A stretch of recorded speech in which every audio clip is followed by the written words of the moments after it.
같이 기도하고 말씀 생각하겠습니다. 하나님 아버지 감사합니다. 수요일 밤 저희들이 또 예배당에 모여 하나님의 말씀을 함께 읽고 또 부족한 종이 말씀의 뜻을 조금 깨닫는 대로 해석하고 또 함께 묵상하고 기록된 책의 말씀의 뜻을 바르게 이해하기를 원하며 거기에 담긴 하나님의 진리와 교훈을 깨닫고 마음에 새기기를 소원합니다. 하나님의 영, 진리의 영께서 우리 가운데 계시오니 성령의 감동으로 기록하신 책의 말씀을 동일한 성령의 감동과 깨닫게 하심으로 이해하고 깨달아서 그 말씀의 교훈이 우리에게 새겨져서 유익이 되게 하여 주시기를 소원합니다. 예수 그리스도의 이름으로 기도하옵나이다. 아멘. 이사야 17장 말씀, 다메섹에 대한 말씀입니다. 1절에 그렇게 되어 있죠. 다메섹에 관한 경고라.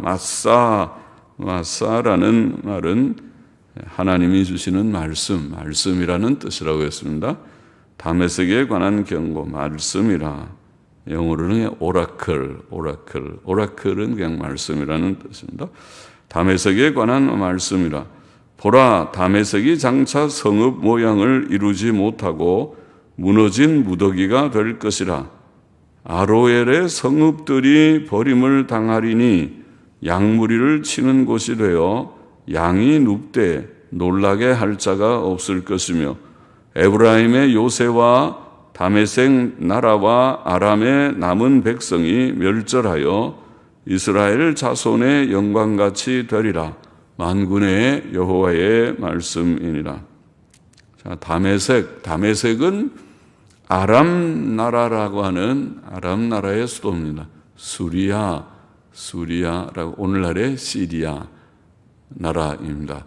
그것을 성경에는 수리아라고도 말하고 또 아람 나라라고 그렇게 말하고 있는데 그 아람 나라의 수도 다메섹 지금도 있죠. 다마스커스라는 도시입니다.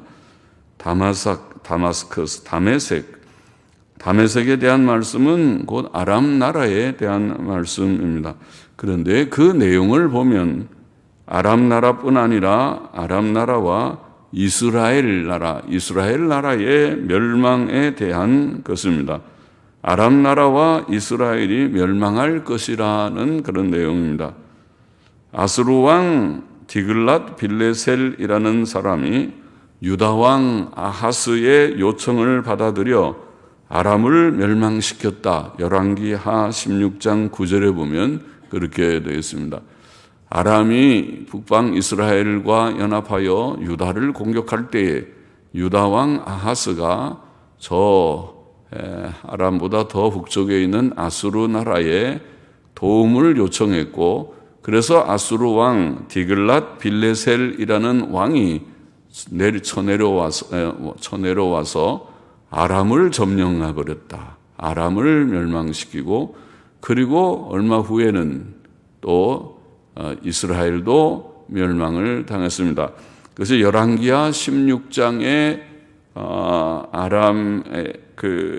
아람을 멸망시켰다는 그런 말씀이 거기 있고 17장에 보면 또 이스라엘의 멸망에 대한 역사도 이어서 나옵니다. 같은 왕 때는 아니지만은 그 다음 왕 때이지만은 그러나 그렇게 되었습니다. 옛 기록에 의하면 아수르 왕 디글랏 빌레셀은 이런 말을 했습니다. 내가 목베어 죽인 자들의 수요는 다 셀 수 없고 얼마나 많은 사람을 죽였는지 이 아수르 왕이 내려와서 르신의 아버지 베나닷의 왕국 르신의 아버지는 바로 아람 나라의 그 왕인데 아람 나라 르신의 아버지 베나닷의 왕국에 500개 성읍들을 회파하여 무더기를 만들었다. 그렇게 기록되어 있습니다. 그러니까 많은 성읍들을 다 500개나 되는 도시들을 다 황폐하게 만들었다. 그쯤 해야 나라가 망하겠죠. 그래서 아람 나라도 꽤 세력이 있는 나라인데 아람을 아수르가 멸망시켰습니다. 그 후에 이스라엘도 멸망했습니다. 여기 오늘 본문에 보면 다메섹이 보라 다메섹이 장차 성읍 모양을 이루지 못하고 무너진 무더기가 될 것이라. 아로엘의 성읍들이 다메섹에 대해서 지금 말을 하다가 갑자기 아로엘의 성읍, 아로엘은 어딘가?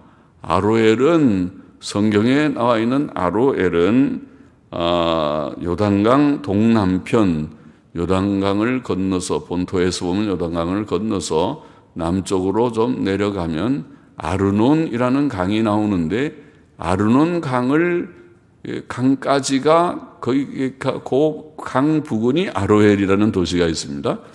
거기서 아르논 강을 건너면 그때부터 모압 지역이 됩니다.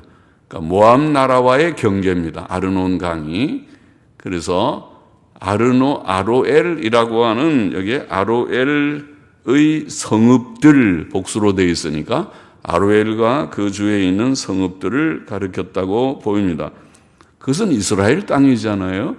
그러니까 아람은 이스라엘보다 북쪽에 있는 나라인데 시리아, 우리가 잘 아는 대로 지금 이스라엘 땅에서 보면 시리아는 북쪽에 있는 나라인데 그런데 지금 갑자기 아로엘의 성읍들이 버림을 당하리니 이런 표현이 여기에 나와 있는 것은 조금 의아스럽지만은 그러나 우리가 좀 묵상하면 바로 북방 이스라엘과 또 아람이 손을 잡고 동맹하고 연합군 형태로 지금 남방 유다를 괴롭혔기 때문에 지금 북방 이스라엘의 멸망과 아람의 멸망이 같이 연합되어 있다, 연결되어 있다고 보입니다. 그래서 북방의 아람이 멸망하면서 그 밑에 있는 유다에서 보면 여전히 북쪽이지만 이스라엘 땅의 성읍들도 황폐케 된다고 하는 것을 보인다고 봅니다. 그 성읍, 아로엘의 성읍들이 황폐하여서 사람들 대신에 사람이 사는 성읍에는 사람이 살아야 되는데 사람이 살지 않고 사람들 대신에 양의 양무리를 치는 곳이 되어 양이 눕되 놀라게 할 자가 없을 것이며 이렇게 표현했습니다. 양들이 눕는 사람들이 별로 없고 양들이 거기서 다 편히 풀이나 뜯어먹고 노는 그런 곳이 되어버린다. 황폐하게 된다는 말이겠습니다. 자, 북쪽 이스라엘과 아람 나라가 동맹 관계에 있었기 때문에 다메섹에 관한 예언의 말씀에서 이스라엘 나라의 성읍들이 함께 언급되었다고 봅니다. 아람 나라도 멸망할 것이다. 아람 나라가 멸망할 것이다. 또 이스라엘 나라도 멸망할 것이다. 그것을 함께 말씀하고 있습니다. 자, 여기 에브라임의 요새와 다메섹 나라와 아람의 남은 백성이 멸절하여 이스라엘 자손의 영광같이 되리라. 이스라엘 자손의 영광같이라는 말은 소멸하는 이스라엘 나라의 이스라엘 자손의 영광이라는 뜻이라고 봅니다. 이스라엘이 찬란한 영광의 시대가 있었지만은 그 영광이 소멸해서 다 망해가고 있는데 망하는 것처럼 다 될 것이다. 아람도 망하고 이스라엘, 북방 이스라엘도 망하게 될 것이다. 만군의 여호와의 말씀이니라. 그런 뜻이라고 보입니다. 4절 넘어가 보십시다. 그날에 야곱의 영광이 쇠하고 그 살찐 몸이 파리하리니 마치 추수하는 자가 곡식을 거두어 가지고 그 손으로 이삭을 벤 것 같고, 자, 지금 아람에 대한 예언을 하면서 다메섹의 멸망에 대한 예언을 하면서 계속해서 이스라엘, 북방 이스라엘의 멸망에 대한 내용이 계속 나오고 있습니다. 실제로 읽어보면은 그래서 야곱의 영광이 쇠하고 북방 이스라엘의 말이죠. 그 살진 몸이 파리하리니 마치 추수하는 자가 곡식을 거두어 가지고 그 손으로 이삭을 벤 것 같고 르바임 골짜기에서 르바임 골짜기도 의외의 얘기죠. 르바임 골짜기는 우리가 성경 지도를 보면은 예루살렘으로부터 서남쪽에 펼쳐져 있는 골짜기가 르바임 골짜기거든요. 그래서 르바임 골짜기에서 이삭을 주운 것 같으리라. 그러나 오히려 주울 것이 남으리니. 물론 르바임 골짜기에서 뭐가 된다는 거다. 거기에서 이삭을 주는 것 같이 그렇게 북방의 이스라엘이 멸망하게 될 것이다. 그런 뜻이지만은 그렇습니다. 그러나 오히려 주울 것이 남으리니 감람나무를 흔들 때에 가장 높은 가지 꼭대기에 실과 2, 3개가 남음 같겠고. 자, 이 추수할 때는 추수를 하니까 다 싹 전부 곡식들은 거두지 않습니까? 또 나무 열매들을 거둘 때도 우리가 우리 주위에 있는 무슨 나무들이 있나요? 감나무나 포도나무나 그런 게 있으면 추수한다 그러면 다 하나도 남김없이 다 따겠죠. 그러나 이제 나무가 여기에 표현대로 너무 높으면 감람나무 같은 경우에, 감람나무는 올리브나무라고 하는 것이죠. 올리브나무인데 감람나무를 흔들 때에 가장 높은 가지 꼭대기에 실과 2, 3개가 남음 같겠고. 감람나무도 막 이렇게 흔들어서 아마 올리브를 떨어지게 하는 모양이죠. 이게 흔든다고 표현했는데, 그런데 막 흔들어도 저 높은 가지 꼭대기에 2, 3개가 달려 있는 것을, 그거는 암만 흔들어도 떨어지질 않아요. 그것까지 또 올라가기는 너무 위험해서 올라가지 못하고 남겨두었다. 표현이 그렇습니다. 표현이 그렇게 됐어요. 또 무성한 나무의 가장 먼 가지에, 또 가지가 무성한데도 많이 이제 열매를 가까운 데 있는 거는 물론 다 손으로 따거나 뭐 그렇게 하겠지만은, 장대로 또 따거나 그러지만은, 높은 데 있는 것은 흔들어서 겨우 따는 것 같고, 그런데 가장 먼 가지에 4, 5개가 남음 같으리라. 이렇게 표현합니다. 이스라엘의 하나님 여호와의 말씀이니라. 자, 이사야는 이스라엘 나라의 멸망에 대한 하나님의 말씀을 여기에 전하면서, 아수르 사람들은 이스라엘 나라를 침략해서 마치 추수꾼이 추수하듯이 그것을 다 점령하고 멸망시킬 것이다. 그렇게 말씀하고 있습니다. 그러나 하나님께서는 범죄한 이스라엘 나라를 심판하시고 멸망시키시지만 그들 중에 조금 남겨두실 것이다. 이게 흥미있는 표현대로 가장 높은 가지 꼭대기에 실과 2, 3개가 남음 같게, 또 무성한 나무의 가장 먼 가지에 4, 5개가 남음 같게, 이런 표현을 했습니다. 그렇게 조금 남겨두실 것이다. 그것이 성경의 표현입니다. 하나님께서 이스라엘 백성, 자기 백성들이 잘못할 때, 우상 숭배하고 음행하고 모든 부도덕한 잘못을 행할 때에 진노하셔서 징벌하시지만은, 그러나 하나도 남김없이 다 멸망시키지 않고 남은 자들을 조금, 그냥 많은 가지들의 열매가 다 떨어지니까 다 심판받는 것이죠. 그러나 2, 3개, 또 많은 가지들의 열매를 다 따지면 4, 5개 남은 것처럼. 좁은 길로 가는 사람들이 많겠습니까? 넓은 길로 가는 사람들이 많겠습니까? 주님의 말씀대로 멸망으로 향하는 넓은 길로 가는 사람들이 많다고 하셨습니다. 좁은 길로 가는 사람들, 좁은 문으로 들어가고 좁은 길로 가는 사람들은 적다, 수가 적다고 했습니다. 그렇죠? 예배당에 나오는 사람이 많습니까? 아니면 집에서 텔레비 보고 또 그렇게 세상에 바쁜 사람들이 세상에 바쁜 건 나쁘다는 뜻은 아니지만은, 열심히 우리가 돈도 벌고 세상 일도 열심히 해야 세상은 살게 돼 있고, 그렇지만은, 그러나 그런 것 말고 우리의 관심이 하나님 없는 무신론적인 생활을 하는 사람들이 세상에 훨씬 많다는 것이죠. 하나님은 없고, 하나님은 별로 관심이 없고, 우리의 모든 관심이 돈에만 관심이 있고, 돈 많이 왜 버는가? 돈 벌면 좋은 집에 살고, 좋은 옷 입고, 좋은 것 먹고, 좋은 옷 입고, 좋은 차 타고, 그렇게 우리가 살기 때문에, 먹고 즐길 수 있기 때문에 돈이 필요한 것이 아닙니까? 그래서 돈이 그들의 주 관심이고, 돈 다음에, 돈이 있으면 그 다음에 쾌락이, 돈 갖고 재미있게 놀고 먹고 노는 것이 전부인, 이 세상의 삶이 그것이 전부인, 돈과 쾌락이 전부이고, 거기에는 하나님이 없고 내세도 없고 도덕성이나 그런 것들에 대한 관심이 점점 세상이 그렇게 되어지고 있습니다. 오늘날 세상은 점점 하나님을 경외하는 경건성이 없습니다. 특별히 오늘 시대를 가리켜서 우리가 포스트 모더니즘 그런 말을 하는데, 포스트 모더니즘, 현대 근대 사회 이후의 시대라 그런 표현을 하는데, 그 시대 포스트 모더니즘의 특징은 절대적 가치를 부정하는 것이다. 그렇게 사람들이 설명하고 있습니다. 그 말은 다른 말로 하면 상대주의다. 오늘날은 하나님을 부정하면 절대 가치가 부정되는 거예요. 하나님은 모든 것의 기준이고 절대 가치이시고 하나님의 말씀은 우리의 생활의 법칙이다. 그것이 이제까지 믿어왔던 바고, 또 적어도 이 세상 사람들이 하나님을 잘 모르는 사람도 뭔가 도덕성이 있다. 예, 뭔가 인간이 살아야 할 기본적인 어떤 그런 마음가짐, 어떤 가치가 있다. 이렇게 생각해 왔어요. 그러나 현대인은 더 이상 그렇게 생각하지 않는다는 것입니다. 포스트 모더니즘, 오늘 시대에 사는 모든 젊은이들이나 모든 사람들은 그런 절대 가치를 자체를 부정한다는 것입니다. 예?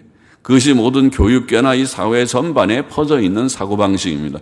절대 가치를 부정해서 하나님 물론 없고, 하나님의 말씀이 도덕이 법이 되는 도덕성, 계명이라는 것, 십계명 그거 무시하고, 그것이 그런 것이 우리에게 거추장스러운 것이라는 것입니다. 각각 자기에게 자기가 좋은 것이 선이고 자기가 원하는 대로 사는 것이 그것이 인간의 삶의 길이라고 생각하는 사고방식이 파다하다는 것입니다. 그것이 교육의 영역에서도 그렇습니다. 요즘 교육도 어떤 도덕성을 가르치는 절대 가치를 가르치는 것은 흥미가 없습니다. 이 교육 자체가 매우 실용주의라고 말합니다. 존 듀이의 실용주의적인 사상이라는 것이 마치 그것이 진리인 것처럼 가르쳐지고 있습니다. 자기에게 유익하고 실제로 도움이 되는 것이 선인 것처럼 가르칩니다. 그러나 거기에는 절대 가치가 없는, 도덕성이 없는, 존 듀이는 사회주의자고 공산주의자입니다. 말하자면 공산주의는 사회주의하고 똑같은 것입니다. 하나님이 없고 도덕성이 없고 절대 가치가 없고 모든 것이 상대적이라고 생각하는 사고방식이 그 속에 있습니다. 저는 대학에서 철학 공부를 하면서 존 듀이가 실용주의자라는 것까지는 알았지만은 그것이 사회주의고 상대주의적인 생각이라는 것은 제가 미처 그까지 책을 읽어보지 못했습니다. 그러나 근래에 조금 그런 책들을 조금 보면서 틈틈이 조금씩 보면서 그렇구나. 이거 보통 문제가 아니구나. 결국 온 세상은 두 이념 전쟁이다. 하나님과 절대 가치를 주장하는, 도덕성을 주장하는 한 부류가 있고, 또 이 하나님과 절대 가치와 도덕성을 부정하는 한 부류가 있다. 두 부류의 싸움이다. 물론 옛날부터 하나님과 이 세상은 전쟁 속에 있었지만은 오늘 시대는 특별히 절대 가치가 무너지는 시대 속에 있다. 우리와 우리의 자녀들도 깨어 있지 않으면은 오늘 시대의 풍조에 물들어서 절대 가치를 버리고 상대주의적이게 버리고 마는 그런 자리에 떨어지게 되겠구나. 매우 염려가 되는 시대를 우리가 살고 있습니다. 자, 하나님께서 이스라엘 나라를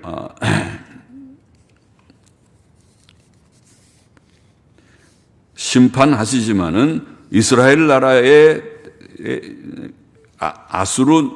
아수르를 통해서 이스라엘 나라를 심판하실 때 아람도 멸망하고 이스라엘 나라도 멸망하지만은 그러나 그 멸망 가운데서 조금 남겨두실 것이라 그렇게 표현합니다. 하나님의 긍휼과 은혜죠. 다 멸망하고 없어지지 아니하고 조금 남겨두실 것이다.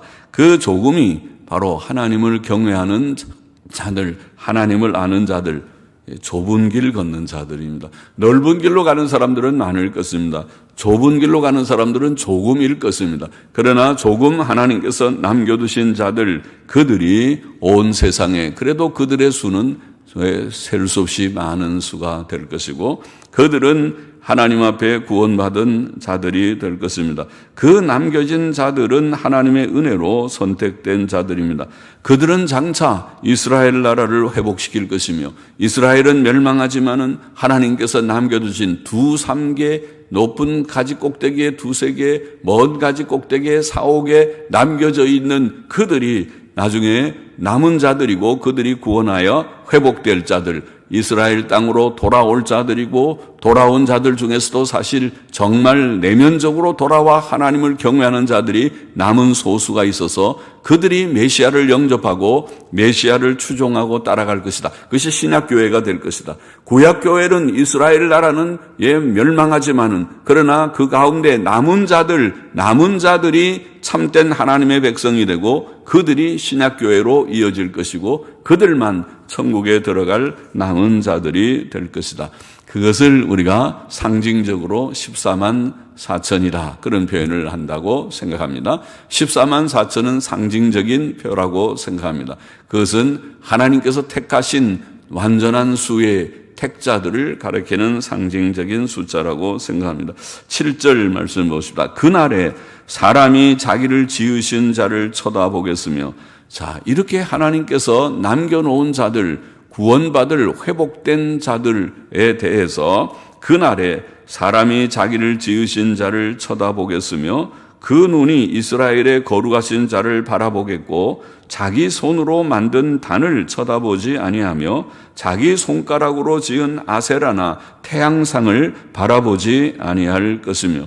자, 이스라엘 백성들 중에 하나님의 은혜로 남겨진 자들은, 여기에 남은 자들 2, 3개, 4, 5개라고 표현한 남겨진 자들은 우상 숭배를 청산하고 창조자 하나님, 자기를 지으신 자, 창조자죠. 우리를 지으신 자가 누굽니까? 우리를 지으신 자가 부모님입니까? 아니요, 부모님은 낳아주셨지. 낳아주신 것뿐이지 우리를 만들 수 있는 능력이 있는 자가 아니죠. 능력이 있으면은 자녀를 마음대로 만들겠지만은 그럴 수 없어요. 낳는 도구로 하나님이 쓰신 것뿐이지 하나님께서 주지 아니하시면 부모도 자녀를 어떤 데는 낳지 못합니다. 또 낳아도 건강한 자녀를 낳지 못하는 경우도 있습니다. 그래서 하나님께서 하십니다. 창조자 하나님, 우리를 만드신, 지으신 창조자 하나님을 알고 그 하나님께로 돌아올 것이다. 자기를 지으신 자를 쳐다보겠으며 그 눈이 이스라엘의 거룩하신 자, 곧 그가 이스라엘의 거룩하신 자이신데 자기께로 돌아와 그를 쳐다보며 바라보며 믿고 의지할 것이다. 쳐다본다는 말은 소망하는 것이죠. 하나님 의지하고 하나님을 믿고 하나님을 소망하게 될 것이다. 그것이 구원이죠. 하나님께로 돌아오는 것이 구원입니다. 하나님 없이 사는 것이 멸망이고 하나님 없이 우리가 살았었는데, 전에는 하나님을 몰랐었는데, 그런데 하나님께서 은혜를 주셔서 남은 자들이 되어서 오늘 여기에 모인 자들, 또 가정에서 하나님께 예배드리는 자들이 남은 자들이어서 이 세상에 많은 사람들은 하나님 없이 무신론적으로 살고 있지만은, 그러나 남은 자들이 있어서 그들은 하나님께로 돌아와 하나님을 바라보며 하나님께 찬송하며 하나님을 섬기는 자들이 될 것이다. 섬기는 자들이 되었다. 그 말인 것입니다. 그것이 구원입니다. 구원 얻은 자들은 우상들을 버리고 참 하나님, 창조자 하나님께로 돌아와 그를 섬길 것입니다. 9절 보십시다. 그날에 그 견고한 성읍들이 옛적에 이스라엘 자손 앞에서 버림받은 숲풀 속의 처소와 작은 산꼭대기의 처소 같아서 황폐하리니. 계속 이스라엘에 대한 말씀을 합니다. 다메섹에 대한 예언을 하면서 계속 이스라엘에 대한 예언이 함께 나오고 있습니다. 더 많은 내용이 이스라엘에 대한 내용이 나와 있다고 보입니다.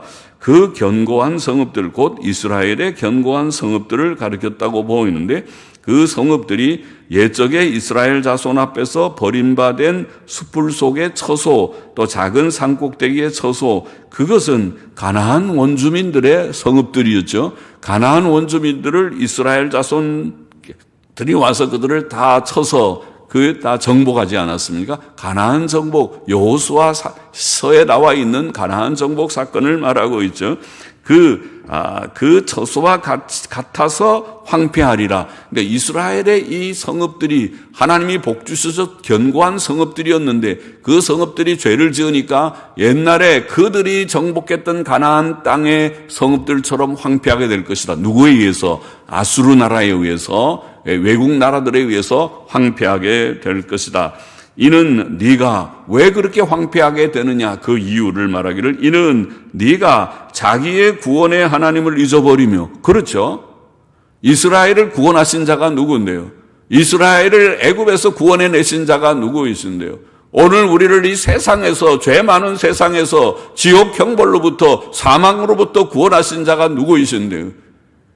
우리가 하나님을 기억한다면 우리를 구원하신 하나님, 우리를 죄에서 구원하시고 이 세상 멸망의 장망성에서 구원하여 주시고, 지옥 들어가야 죽어야 할 사망에서부터 건져내어 주시고, 지옥의 불구덩이에서 형벌에서 우리를 건져주신 하나님, 구주 하나님을 잊어버리지 않을 터인데, 이스라엘은 자기들을 구원하신 하나님을 잊어버리며 자기의 능력의 반석을 마음에 두지 않은 까닭이라. 하나님 없다는 거죠. 아까 창조의 하나님도 잊어버리고 그들을 구속하신 구주 하나님도 그들이 잊어버리고, 그러니 황폐하게 된다. 그렇죠. 이스라엘의 멸망은 창조자를 저버리기 때문에, 그들을 지으신 자를 저버렸기 때문에, 그들을 구원하신 구주 하나님을 잊어버렸기 때문에 초래하게 되느니라. 황폐하여. 그러므로 네가 기뻐하는 식물을 심으며 이방의 가지도 이종하고 네가 심는 날에 울타리로 두르고 아침에 너의 씨로 잘 발육하도록 하였으나, 열심히 다 이종도 하고 모를 옮겨다가 심기도 하고 또 울타리도 두르고 또 잘 물도 주고 또 그렇게 다 나무를 가꾸듯이 한다 할지라도, 하였으나 근심과 절망, 심한 슬픔의 날에, 심한 슬픔, 심한이란 말이니까 절망적 슬픔, 그렇게 돼요. 절망적 슬픔의 날에, 근심과 절망적 슬픔의 날에 농작물이 없어지리라. 농작물이 없어지리라. 자, 이게 이스라엘 백성은 주위의 나라들 이방의 가지도 이종하고 내가 심는 날에 울타리로 두르고 하는 말은, 이스라엘 백성들이 내가 기뻐하는 식물을 심으며 이방의 가지도 이종하고, 이 말은 이방의 모든 종교, 이방인들의 모든 이방 나라의 종교와 풍습을 받아들였다는 뜻까지 보입니다. 받아들이고 그것을 본받아 섬기고, 그리고 거기에서 이스라엘이 번영하고 번창할 것처럼 생각했지만은, 근심과 절망의 슬픔의 날, 곧 하나님의 심판의 날이죠. 하나님의 심판의 날을 맞게 되고 멸망하게 될 것이라는 뜻입니다. 그래서 멸망해서 너희가 잘 이렇게 수고는 했지만은 근심과 절망적 슬픔의 날에 농작물이 없어지리라. 농사를 지었지만 농작물이 없어지듯이 농작물이 없어지리라. 우리는 그렇게 번역했는데, 영어 성경을 보니까 황폐한 무더기가 되리라. 이렇게 번역했습니다. 황폐한 무더기가 되리라. 그들이 열심히 농작물을 심고 다 경작하고 잘 가꾸고 하지만은, 그러나 좋은 결과를 얻지 못하고 황폐한 무더기처럼 되어버리고 다 멸망한다는 것을, 이스라엘의 멸망을 지금 예언하고 있는 말씀입니다. 12절 맞아 보십시다. 슬프다. 많은 민족이 소동하였으되 바다 파도에 뛰노는 소리같이 그들이 소동하였고, 열방이 충돌하였으되 큰 물에 몰려옴같이 그들도 충돌하였도다. 열방이 충돌하기를 많은 물에 몰려옴과 같이 하나 주께서 그들을 꾸짖으시리니 그들이 멀리 도망함이 산의 겨가 바람 앞에 흩어짐 같겠고 폭풍 앞에 떠도는 티끌 같을 것이라. 보라, 저녁에 두려움을 당하고 아침 전에 그들이 없어졌나니 이는 우리를 노략한 자의 분깃이요 우리를 강탈한 자의 보응이니라. 이렇게 되어 있습니다. 이스라엘 백성들의 핍박자들과 노략자들도 멸망할 것이라는 뜻같이 보입니다. 많은 민족의 소동과 충돌이라고 하는 이 표현은, 많은 민족이 소동하고 또 서로 열방이 충돌한다고 하는 표현은 유다 나라를 침공했던 아람 나라, 다메섹, 곧 아람 나라와 이스라엘 나라의 연합 동맹군을 가리키든지, 그 동맹국을 가리키든지, 혹은 이스라엘 나라를 침공했고 또 유다 나라를 침공하려는 아수르 나라와 그와 동맹한 연합군들의 소동과 충돌을 가리킬지도 모르겠습니다. 열방에 이런 소동과 충돌이 있지만은, 그런데 하나님께서 그들을 꾸짖으실 때에, 하나님께서 그들을 심판하실 때 그들은 바람 앞에 겨같이 폭풍 앞에 떠도는 티끌같이 될 것이다, 이렇게 표현합니다. 어느 쪽이든지 열방들의 충돌, 열방들의 소동과 충돌이 이제 하나님의 심판을 받게 될 것이다. 저녁까지 두려움이 되었던 그들이 밤이 지나고 아침이 되기 전에 멸망당할 것이다. 저녁까지도 큰일 났다, 저기 쳐들어온다, 쳐들어온다. 그들이 아람이든지 아수르든지 간에 쳐들어온다고 저녁까지 두려움이 되었지만은 아침 되기 전에, 아침 동이 트기 전에 그들이 다 멸망을 당할 것이다. 이런 놀라운 일이 사실은 유다 왕 히스기야 때에 역사적으로 일어난 것을 우리가 기억하죠. 히스기야 왕 때에 예루살렘을 공격했던 아수르 왕 사네립이라고 하는 왕의 일을 기억하죠. 성경에 너무 유명한 일이죠. 사네립이라는 아수르 왕이 예루살렘을 공격하려고 군사 18만 5천 명을 이끌고 왔을 때에 하나님께서 그 아수르 왕의 군사들을 어떻게 징벌하셨는지 하룻밤에 죽임을 당했다. 18만 5천 명이 새벽이 되기 전에, 아침이 되기 전에 18만 5천 명이 다 송장이 되었다, 시체가 되었다. 그런 놀라운 사건이 역사서에 기록되고 이사야서의 30몇 장 후에도 나와 있는 그런 사건 사실입니다. 이것은 이스라엘 나라를 노략하는, 이는 우리를 노략한 자의 분깃이요 우리를 강탈한 자의 보응이라, 이렇게 표현했습니다. 오늘 본장의 교훈을 좀 정리해 보십시다. 첫째로, 멸망의 나라 이스라엘 백성은 그들이 손으로 만든 우상을 쳐다보지 않고 그들을 지으신 자를 쳐다볼 것이다. 할렐루야. 할렐루야. 이스라엘이 멸망할 때에, 그때 우리가 우상을 많이 섬겼었는데 이렇게 망하는구나, 저 우상이 다 부질없고 쓸데없는구나, 그런 걸 깨닫게 되죠. 요즘도 많이 깨달을 거예요. 사람들이 이렇게 어려운 코로나 시대를 통과하면서, 아이고, 내가 만일 하나님 바로 섬기지 않고 다른 거 섬겼던 사람은 그 신들에게 부르짖어 봐도 다 소용이 없는 걸, 부질없는 일이로구나, 이거 다 쓸데없는 내가 헛수고를 했구나.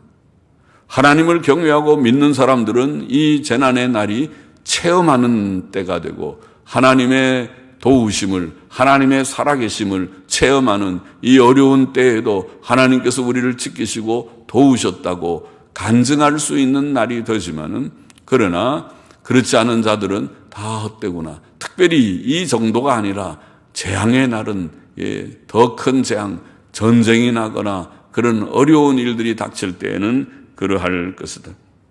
그때 비로소 그들이, 그 택한 백성들, 이스라엘 백성들이 깨닫고 자기를 지으신 자들을 지으신 자를 쳐다볼 것이다. 창조자 하나님을 쳐다볼, 7절 8절의 말씀이죠.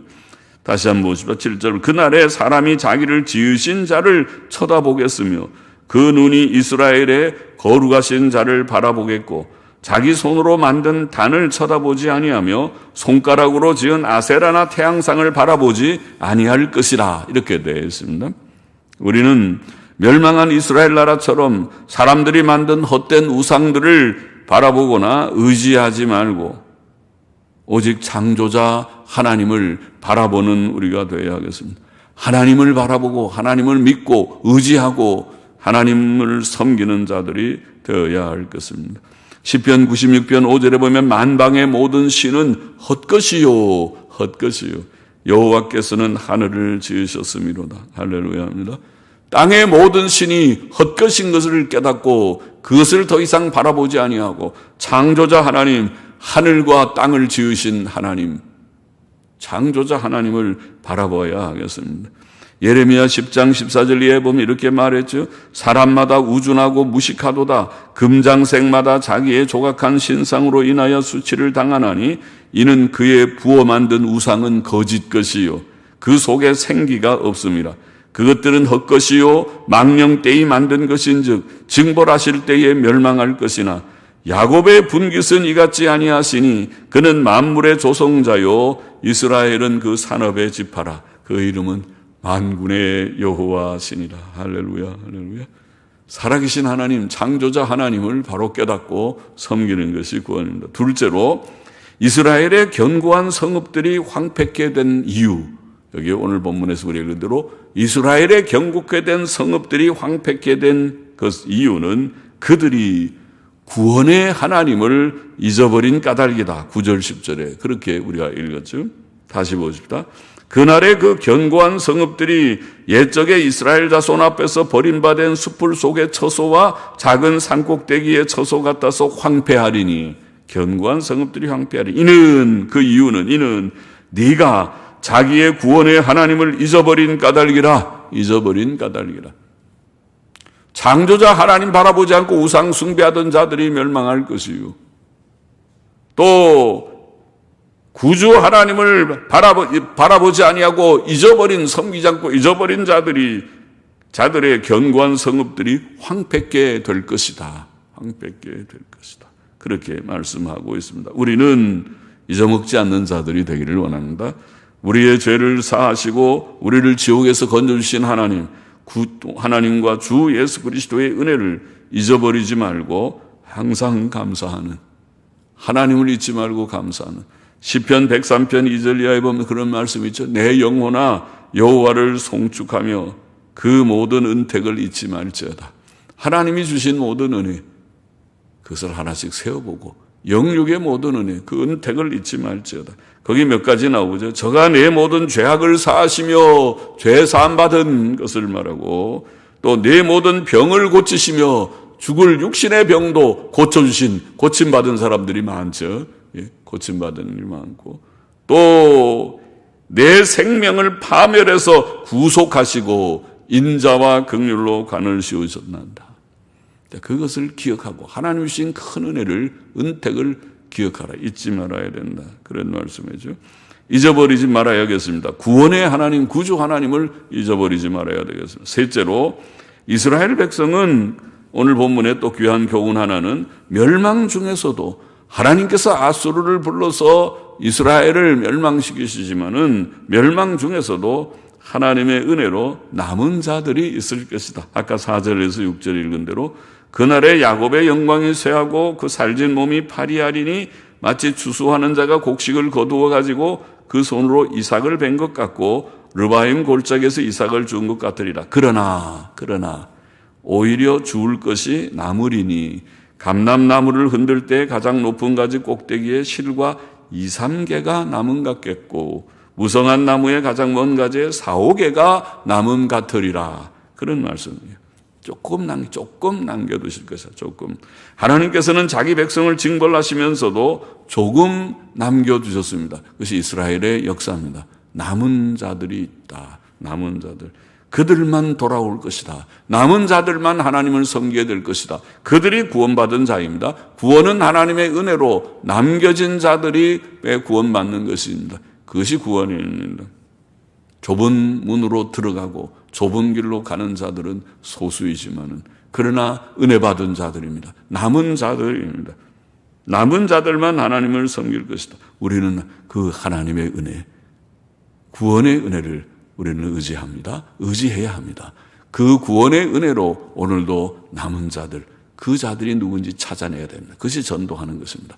전도는 남은 자들을 찾는 것입니다. 이 세상 모든 사람들이 다 돌아오지 않을 것입니다. 이 세상의 사람들이 다수는 넓은 길로 가고 멸망의 길로 갈 것입니다. 그러나 하나님의 택한 백성들, 은혜 받은 자들이 있습니다. 남은 자들이 2-3개, 4-5개 남은 자들이 주께로 우리는 그들 수에 이미 들어서 주께 은혜를 받아서 구원받은 자들이 된 줄을 믿습니다. 오늘도 하나님의 은혜에 의지해서 이 남은 자들이 주께로 돌아오도록 우리가 초청하고 또 전도하고 인도하는 우리가 되어야 하겠습니다. 창조의 하나님을 바로 섬기고 우상 섬기지 않는 자 되기를 원합니다. 오늘 시대의 이 이념 전쟁 속에서 하나님 없는 무신론적인 상대주의적인 그런 이념의 이 세계의 사상의 이런 사조 속에서 우리가 하나님과 절대 가치를, 하나님과 절대적인 기준을, 도덕 기준을 분명히 가지는 성도가 되기를 바랍니다. 창조자 하나님을 믿고 의지하는 자들이 되고 바라보는 자들이 되고 구주 하나님을 잊어버리지 않는 자들이 되기를 원합니다. 그리고 하나님의 긍휼로 구원받은 자들답게 하나님의 은혜만 의지하고 긍휼만 의지하면서 나아가는 저와 우리 모두가 되기를 원합니다. 기도하십시다. 하나님 아버지, 오늘 시대는 매우 어지러운 그런 시대이지만은 우리에게 은혜를 주셨사오니 창조자 하나님을 바라보는 우리들이 되게 하여 주시옵시고 구주 하나님을 잊어버리지 않는 우리들이 되게 하여 주시옵시고 하나님의 은혜를 받은 자다웁게 그 은혜를 기억하고 그 은택을 기억하고 항상 하나님을 송축하고 감사하는 우리들이 되게 하여 주시옵시고 그 은혜 안에서 굳게 서서 승리하는 모두들이 되게 하여 주시기를 소원합니다. 은혜 받은 자들만 구원받고 은혜 받은 자들만 좁은 길 가고 좁은 문으로 들어가고 좁은 길로 가고 주님 바로 섬기는 줄을 믿습니다. 오늘도 은혜 받은 자들이 주께로 회개하고 돌아올 것을 믿습니다. 우리와 우리의 자녀들, 우리의 모든 교우들이 은혜 받은 소수의 무리들이 되어서 이 어두운 시대에도 하나님의 뜻을 이루고 하나님의 뜻을 받드는 저희들이 되게 하여 주시기를 소원합니다. 감사하며